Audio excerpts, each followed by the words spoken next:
November 2nd, 2024. Daily Bread. Passage 2 Samuel chapter 15, verse 13 through verse 37. Key verse 30. Title: David Flees. A messenger came and told David, "The hearts of the people of Israel are with Absalom." Then David said to all his officials who were with him in Jerusalem, "Come, we must flee, or none of us will escape from Absalom. We must leave immediately, or he will move quickly to overtake us and bring ruin on us and put the city to the sword." The king's officials answered him, "Your servants are ready to do whatever our lord the king chooses." So the king set out with his entire household following him. But he left 10 concubines to take care of the palace. So the king set out with all the people following him, and they halted at the edge of the city. All his men marched past him, along with all the Kerethites and Pelethites, and all the 600 Gittites who had accompanied him from Gath marched before the king. The king said to Ittai the Gittite, "Why should you come along with us? Go back and stay with the king Absalom. You are a foreigner, an exile from your homeland. You came only yesterday, and today shall I make you wander about with us, when I do not know where I am going? Go back and take your people with you. May the Lord show you kindness and faithfulness." But Ittai replied to the king, "As surely as the Lord lives, and as my lord the king lives, wherever my lord the king may be, whether it means life or death, there will your servant be." David said to Ittai, "Go ahead, march on." So Ittai the Gittite marched on with all his men and the families that were with him. The whole countryside wept aloud as all the people passed by. The king also crossed the Kidron Valley, and all the people moved on toward the wilderness. Zadok was there too, and all the Levites who were with him were carrying the Ark of the Covenant of God. They set down the Ark of God, and Abiathar offered sacrifices until all the people had finished leaving the city. Then the king said to Zadok, "Take the Ark of God back into the city. If I find favor in the Lord's eyes, he will bring me back and let me see it and his dwelling place again. But if he says, 'I am not pleased with you,' then I am ready. Let him do to me whatever seems good to him." The king also said to Zadok the priest, "Do you understand? Go back to the city with my blessing. Take your son Ahimaaz with you, and also Abiathar's son Jonathan.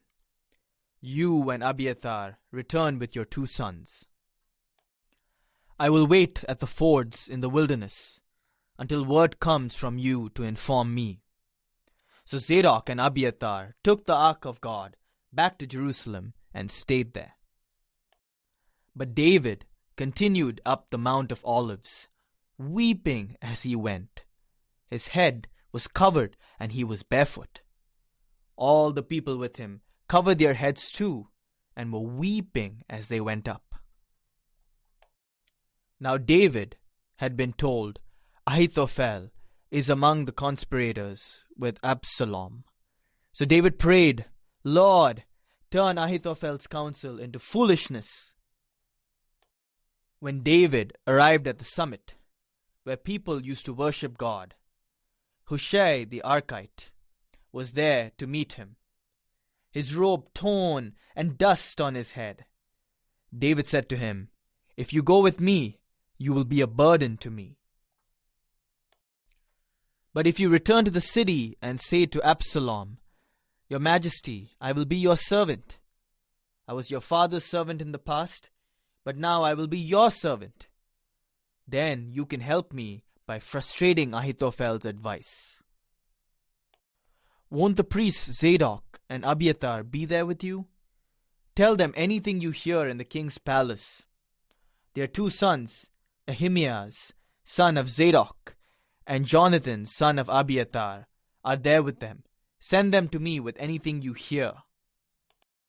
So Hushai, David's confidant, arrived at Jerusalem as Absalom was entering the city. Daily Bread Message.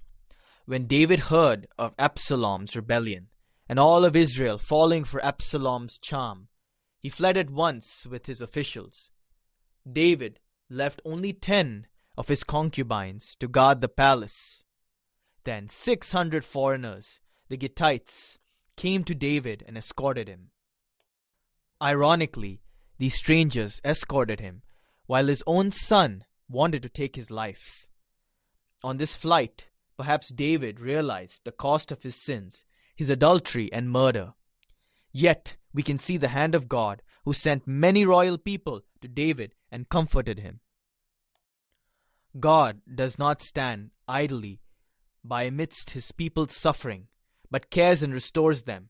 So in that dire circumstance, David put his trust in the Lord, who would provide for him and protect him. He sent the ark of God and the priests back to Jerusalem. Covering his head and weeping with his bare feet, he prayed that God would thwart Ahithophel's counsel. He inserted Hushai in Absalom's presence to frustrate Ahithophel's advice. He also asked Zadok and Abiathar to pass on information about Absalom. David was not held back by fear, but entrusted his life into God's hands. He prayed and did what he could do with what he had. In times of trials, we need to entrust ourselves to God and to do our best by faith.